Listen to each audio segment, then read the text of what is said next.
Esta es una presentación de MG Comunicación. Empezamos hoy. Hay una reina en la mesa, se llama Adriana Ochoa, es directora de Pulso, directora editorial de Editora Mi Bol justamente desde hace muchos años.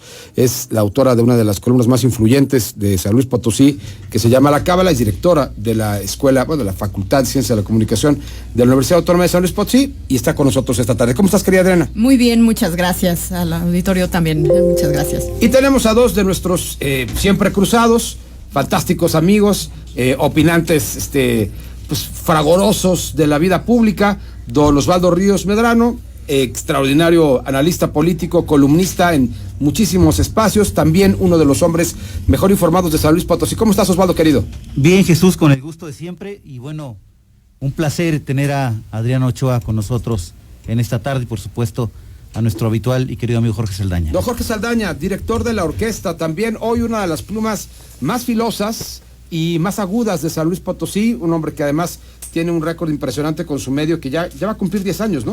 Vamos a cumplir son 10 años ya de la orquesta.mx y ahí vamos bien. Has ganado una cantidad de premios muy valiosos de periodismo en estos 10 años, creo que es uno de los grandes récords que tienes que siempre poner por delante, con un equipo que has conformado de pura gente bien talentosa. Ese es el secreto. La verdad es que el fichaje de la Orquesta MX siempre ha sido muy afortunado y bueno, yo siempre agradecido con toda la gente que ha pasado por ahí, por nuestra mesa de redacción. Muchísimas gracias, Chuy. Son 29 ya que llevamos en estos casi 10 años cumplidos de la orquesta. Adriana, maestra, muchísimas gracias por compartir el espacio con nosotros, mi querido Osvaldo, y a todo el auditorio. Bueno, vamos entrando en materia. Ayer fue Día Internacional de la Mujer. Calculan en la Ciudad de México cerca de 75,000 mujeres que salieron. Aquí en San Luis las cifras oficiales hablan de 3,000 más o menos. 3,000, algunos decían que llegaron a ser 5 o 10,000. Bueno, hubo inclusive algunos conflictos con algún contingente de mujeres transexuales, sí, que estuvieron ayer en esta condición. Hubo algunos disturbios, quemaron la entrada del edificio central de la Universidad Autónoma de San Luis Potosí, pero en general fue una jornada de mucha participación en muchos frentes después de 2 años de vivir esta misma condición prácticamente dentro de la pandemia. En el 2020 estaba estallando apenas este tema, pero aún así se convocó a la marcha el primer día que iba a ser justamente el 9 de marzo, un día sin nosotras, etcétera, etcétera. En este momento en el que la mujer no termina de encontrar ni siquiera el respeto elemental de sus derechos, ¿cómo está su participación en la política? Adriana Ochoa, ¿cómo encontramos a la mujer dentro de la política en este San Luis Potosí de hoy, en este México de 2022? Pobrísima. Tiene el mismo escenario que tiene en el mundo empresarial, en el mundo de los propios medios. Habemos mucha trabajadora de medios, pero ¿cuántos directivos de medios conoces? Mujeres.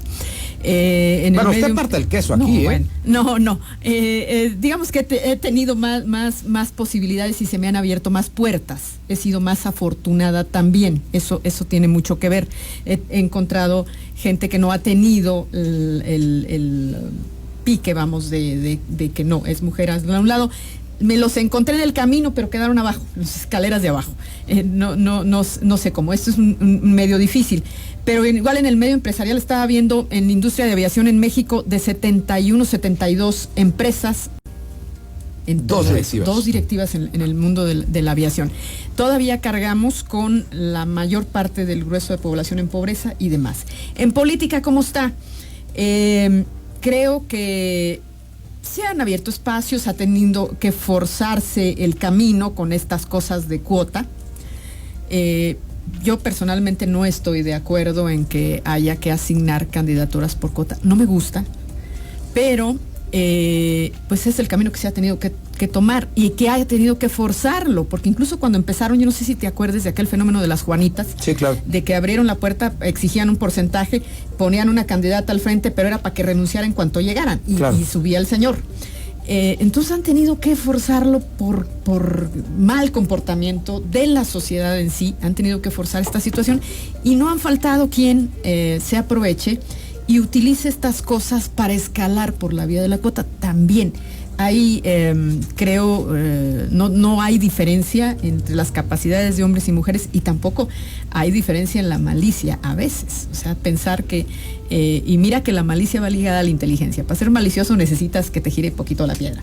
Entonces yo no veo diferencia entre eso. Entonces ha habido quien aprovecha. Que me guste, no, pero sí las sociedades se han visto necesitadas de forzar el camino de las mujeres a la política. ¿Qué les ha faltado? Y sí, ya están dentro y atrapan espacios y ya aparecen por ahí, aparecen un número de gobernadoras que enorgullece a quien las promovió, pero lo que no he visto es que se construya una figura política femenina con una mirada femenina. Las mujeres, como en muchas otras cosas, nos hemos construido a partir de los ojos de los hombres.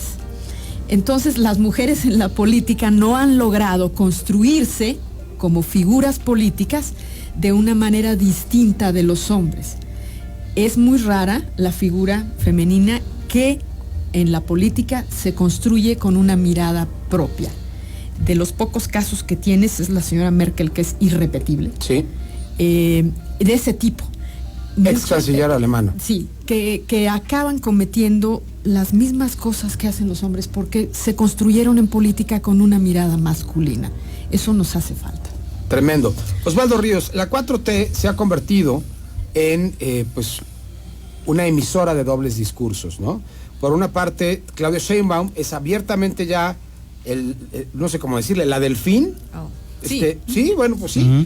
La candidata, sí, la delfina, delfina es la otra de educación. Es la esta no se roba cuotas. No, es, bueno, sí, la banderada natural de las emociones postsexenales del señor presidente, la jefa de gobierno de la Ciudad de México. Pero por otra parte, él ha mostrado una gran insensibilidad para todos los temas que tienen que ver con la lucha y la reivindicación de los derechos de las mujeres en este país. ¿Cómo entender esto?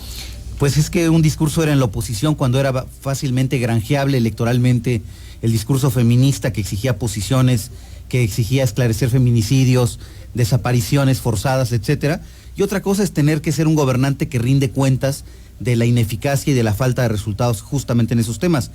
Fíjate que de lo que decía Adriana, yo coincido en una parte y en otra no tanto. A ver, coincido mucho en la manera en que se conceptualizan las mujeres, en todo lo que falta por caminar. Pero creo que sí ha habido avances. Mira, el índice de brecha global de género de 2021 coloca a México en el lugar número 36 de 156 naciones.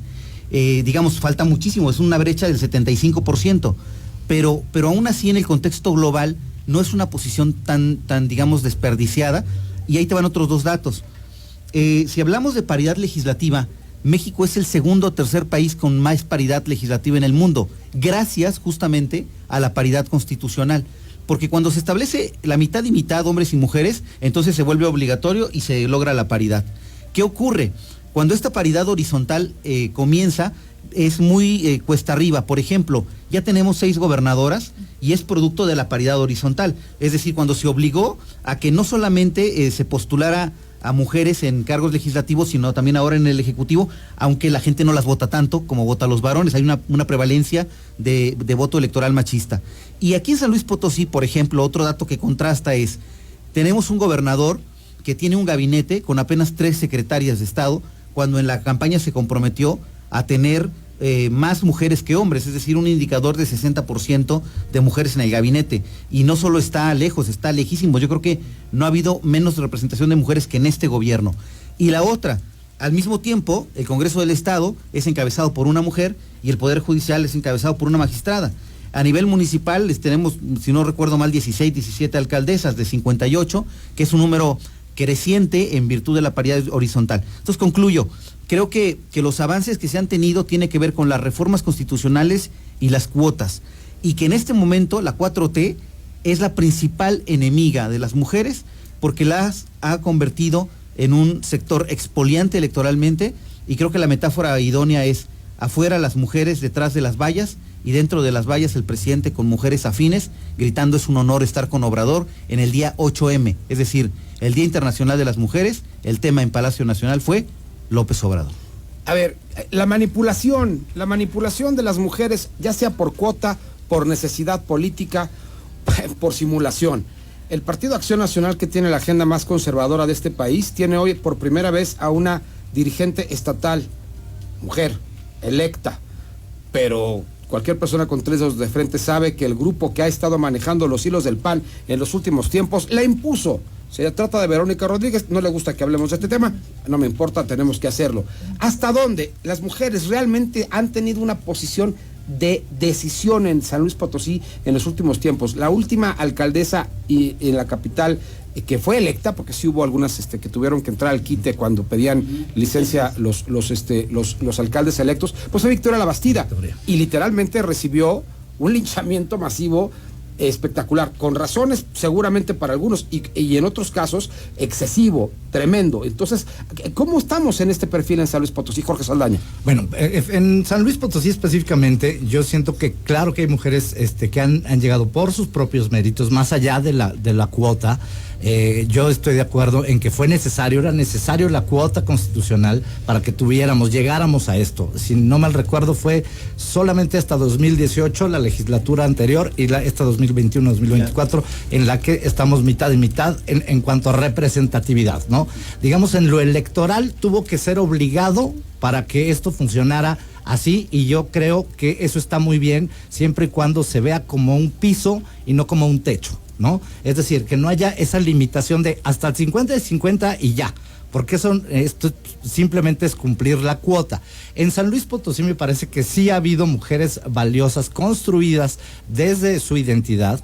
Si quieres mencionamos a Sonia Mendoza, candidata a gobernadora. Podemos mencionar a muchas mujeres valiosas dentro de Acción Nacional, Aranza Puente. Es decir, si menciono algunas se me van a ir todas las demás, pero creo que sí se han construido a partir de eso. Si hay condiciones y circunstancias, las que tú dices, y vamos, no es secreto para nadie que haya un grupo al que pertenece Verónica, es cierto, pero bueno, se trata de paridad. Ella también puede pertenecer a ese grupo y acceder, y no accedió a la presidencia de Acción Nacional, me parece, desde mi punto de vista, por ser mujer, sino porque perteneció a ese grupo, y entonces la están viendo como una igual, y eso me parece que está muy bien para los términos en los que estamos llevando esta charla, mi querido Jesús. La primera, digamos, cuota, por ahí, corrígenme si estoy mal, este asunto de constitucionalizar las cuotas fue por allá en Argentina en los 40s, y nos llega a México mucho después. Hoy, por ejemplo, Brasil, estaba leyendo, no llega ni siquiera al 30%, aunque en su historia la paridad constitucional es de mucho tiempo atrás, no llega ni siquiera al 30%, y más allá. En cuanto a la difusión de lo que hace y de lo que ejerce el papel de la mujer dentro de lo político electoral. Pero aquí en San Luis voy más allá, Jesús, porque nos decían el tema son las cuotas y también las condiciones. Las condiciones de igualdad en paridad no solamente son las electorales y de representación, sino las condiciones de igualdad son las que están afuera, son las de la sociedad, son las de la familia, son las de la empresa, como decía Adriana. Ahí donde está la paridad, dónde están las empresarias, y hay una explicación en una deuda histórica que me parece que se tiene con las mujeres, de que hace 15 o 20 años no se formaba o no se tomaba en cuenta a la mujer en el ámbito empresarial, en el ámbito laboral, en el ámbito directivo, en el ámbito hasta familiar. Se quedaban allá en la casa las señoras, ¿no? Y eso ha permitido que hoy en día no tenga ese papel preponderante que debería tener la mujer en condiciones de igualdad sociales, ¿sí? Más allá que la cuota de representación político-electoral. Una última ronda de preguntas sobre el tema, si me lo permiten. Adriano Ochoa, gracias por estar aquí otra vez en la mesa cuadrada de MG Noticias. En esta condición de las mujeres, en donde o entran con calzador por la circunstancia, o no les respetan el escalafón que deberían de tener. ¿Por qué? Porque están manejadas en este esquema, sí, también patriarcal dentro de los partidos políticos. Hoy, ¿cuál es la ruta? Es decir, si tú tuvieras que alentar a la mujer potosina que quiere participar de lo público, ¿cuáles son los caminos que tú pondrías con mayor luminosidad? Mira, basarnos nada más en la cuota, hay que aprovechar mejor la cuota. Lo que veo es que no la han aprovechado. Sí tenemos muchas diputadas federales, mujeres, pero ¿por qué no hacen algo para que regresen las guarderías, las que tienen la posibilidad de hacerlo, las señoras de Morena. Sí, o sea, ¿por qué no? Porque el presidente hombre decidió que no va. ¿Y dónde dejas tú el sentido de sororidad con el resto del país? Entonces ahí es donde se nota. Pregunta. Sí, Sí, claro. es donde se nota que sí, pues a mí de qué me sirve que tengas un montón de diputadas si no ni siquiera logran hacer algo por el resto de las mujeres del país. Siguen ancladas en el parecer de un líder político que les da línea y que esa es la que ellas bajan. No hay ninguna que se revele, ninguna que cambie. O sea, ¿por qué no hacen nada por eso? Entonces, la vía sí, aprovechar mejor las cuotas, promover la participación de mujeres, pero ¿saben qué? Entren en la política, las apoyamos, desde luego, con todo, pero demuéstrame en resultados que tienes una visión tú misma, que no te debes a. De alguna manera, en todas las profesiones, incluso en la mía, a mí me toca ser una generación de mujeres periodistas construidas desde el punto de vista de los compañeros hombres. De mis jefes fueron hombres. Me tocó una mujer jefa y fue extraordinaria. Para mí fue muy importante. Marta, querida. Sí, Marta Ortiz. Pero la mayoría de mis jefes eran hombres. Y la visión que yo tuve de crecer profesionalmente como periodista era de hombres. Claro. Nunca, la demás la fui aprendiendo al ir incorporando exalumnas mías que iba viendo en el mercado, que entraban al mercado de trabajo, y de alguna manera son nuevas generaciones y entienden las cosas de otra forma. Entonces sí, la cuota, pero aprovechémosla mejor, dejemos de estar posicionándonos gracias a la cuota y seguir haciendo las mismas cosas desde la mirada masculina del ejercicio del poder. Adriana Ochoa, gracias. Don Osvaldo Ríos, a ver, hoy un dato bien interesante. Olga Regina García, la presidenta del Supremo Tribunal, dio a conocer, fíjate, durante 2021 y lo que va del 2022, se han dictado solamente 7 sentencias en contra de feminicidas en San Luis Potosí. Solo 7 sentencias en lo que va del año pasado y este. Estamos ya atravesando el final del primer trimestre. Y además reconoce que la impartición está arrastrando esquemas espantosos patriarcales. Por ejemplo, de 67 juzgados, solamente 17 están encabezados por mujeres. El tema, ya lo comentaba un poco Adriana, ya lo comentábamos Jorge y yo mismo en el poder ejecutivo, ¿no? No solamente en el estatal, sino también a nivel municipales, presidentes municipales, regidoras, etcétera, etcétera. Pero en el poder judicial, que siempre es el más opaco naturalmente por su naturaleza, el que menos entiende a la gente, el que está menos transparentado, en donde se debería estar ejerciendo naturalmente la justicia para las mujeres, no hay ningún atisbo de maldita la cosa de equidad. Pues no, porque recuerdo una frase que me decía una buena amiga en común, me parece, que es Lupita Almaguer: cuerpo de mujer no significa necesariamente conciencia de género. Y el que haya muchas mujeres en los espacios de decisión no significa que va a haber perspectivas o políticas públicas de género si no están comprometidas con lo que decía Adriana, de verdaderamente aprovechar la posición para empujar los cambios que abran a la posibilidad de que participen mujeres con esa perspectiva. Decía Adriana, ella no se formó con mujeres como jefas, sino con hombres, pero no te lo va a decir ella porque es muy humilde, pero ella ha formado a muchas periodistas mujeres hacia abajo. Y hombres. Es decir, vinculándolos, pero digamos mujeres, porque sí, hay muy pocas en los medios. Y mujeres directivas menos todavía. Entonces el que una mujer se atreva a tomar la posición que le corresponde en el periodismo, en la política, en la impartición de justicia, es muy complejo. Y lo que pasa en el Poder Judicial, Jesús, yo lo explico de esta manera.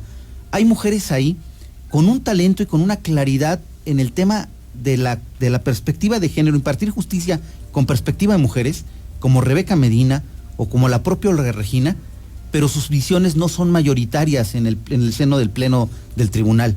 A mí me parece que habría que profundizar más esos cambios apoyando ese tipo de propuestas y ese tipo de perspectivas. Si esos temas han caminado y se visibilizan, porque parecería una autocrítica de Olga Regina, cuando hace esa crítica al Poder Judicial, ella lo encabeza, no lo perdamos de vista.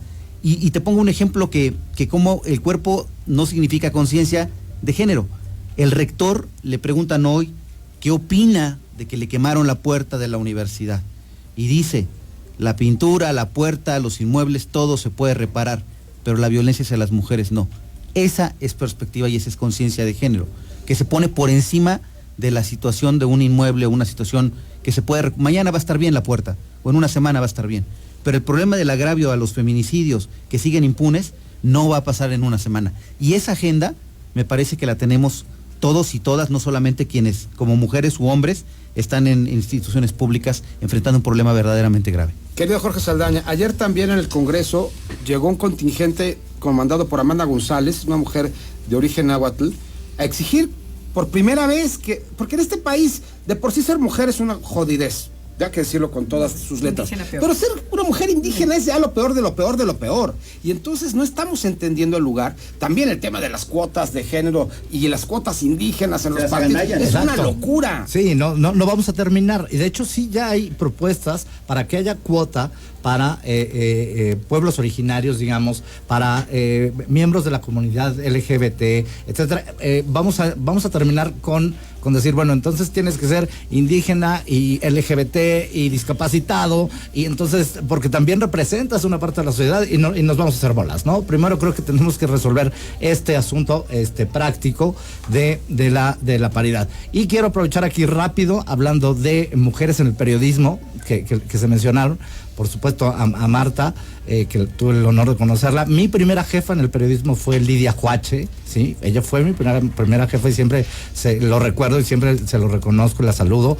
En la orquesta María José Puente Zavala, que hoy entiendo es parte de un activismo de mujeres periodistas aquí en San Luis, junto con muchas más. También fue directora de la orquesta, fue directora editorial del medio. Vamos, no es por presumir, pero sí creo que hay un empuje muy importante de mujeres periodistas potosinas en los medios. Gina Salinas, también la tenemos que reconocer, está en Cuadratín, y bueno, creo que se han ganado ya su lugar, y no necesariamente vienen de una generación en la que conocieron el periodismo de hombres. Sí tuvieron compañeros hombres, sí entraron al periodismo que se hace, digamos, desde una perspectiva no feminista, pero finalmente ellas están abriendo su propio camino, y bueno, no quería dejar pasar la oportunidad de saludarles, de hacerles un gran reconocimiento, porque sí, apenas en el 2021, quizás lleven un año en esto, abriendo brecha, ¿no? Y hay que reconocerlo. También lo mismo reconozco al rector en esta perspectiva de género, que muy bien dice, pues la puerta como quiera. Lo importante es reconocer a todas estas mujeres que no están y que a las que se les tiene que dar su lugar, ¿no? Ya nos tenemos que ir, pero voy a lanzar una pregunta muy breve, que es el otro tema que estábamos planteando. El PRI acaba de cumplir años, este aniversario del PRI, que siempre se celebra.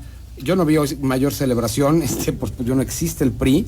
Está intubado. Les llevaron un gansito, con un cerillo ahí, que además tiene forma de féretro, ¿no? Entonces, es una cosa tremenda lo que está pasando con el partido a nivel estatal, a nivel nacional. ¿Cómo se vive el PRI ahora que cumplió años? Se niegan a desconectarlo, creo. Es de esas decisiones que yo creo que de mucho apego, pero no tiene vida. Realmente no sé de dónde. Hay gente entusiasta, priistas, militantes, que hablan de que sí, que está vivo. Yo lo veo muy difícil. En San Luis Potosí, Adriana, ¿cuál es el camino del PRI? Pues yo creo que va a acabar disgregándose, va a acabar una buena parte en el Partido Verde, porque es la oportunidad. Siempre ha habido mucho oportunismo en las filas del partido, así como corrieron a formar el PRD o a formarse en Morena muchos de ellos, así como se han ido al PAN. Van a acabar seguramente en el Verde. Es que yo, ¿sabes qué? Si me permites, gracias mi querido Chuy, tiene que ver con lo que dice Adriana, es que al PRI lo aglutinaba, digamos, el engrudo que pegaba al priismo era el poder, ¿sí? Al no tenerlo, el PRI se desarticula, siento desde mi análisis, y por supuesto se van a los partidos que tienen acceso al poder.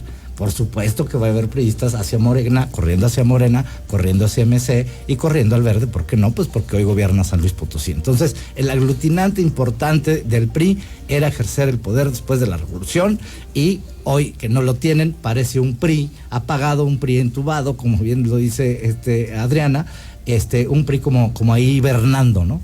Osvaldo Ríos, ¿quién podría ser la espátula de oro que recoja lo que queda del PRI y lo reconstruya en San Luis Potosí? Bueno, es una pregunta que me parece como natural de la respuesta. Es Enrique Galindo o nada. Es decir, no hay otro priista que tenga posibilidades de construir eso, aunque para el propio Enrique Galindo me parece una tarea titánica, por no llamarle casi imposible, es apoteósico eso de querer levantar a un cuerpo inerte que efectivamente está intubado, pero no de COVID. El PRI se está muriendo de carreras virus. Es decir, le dio desde hace mucho tiempo y no lo vacunaron, y siguen todavía los bichos carreristas ahí inoculando el cuerpo del PRI, y pues no lo dejan levantar cabeza. Pues ahí está la voz de estos tres fantásticos expertos. Gracias, Adriana Ochoa. Gracias, muchas gracias. Como siempre, un placer saludarte. Muchas gracias, Jesús. Gracias, don Osvaldo Ríos. Gracias, Jesús. Querido Jorge Saldaña. Muchísimas gracias, Chuy. La mesa Gracias a cuadrada todos. de este miércoles, temas muy interesantes. Lo podrán ver seguramente el día de mañana también en todas las redes sociales de MG Comunicación. Esta es una presentación de MG Comunicación.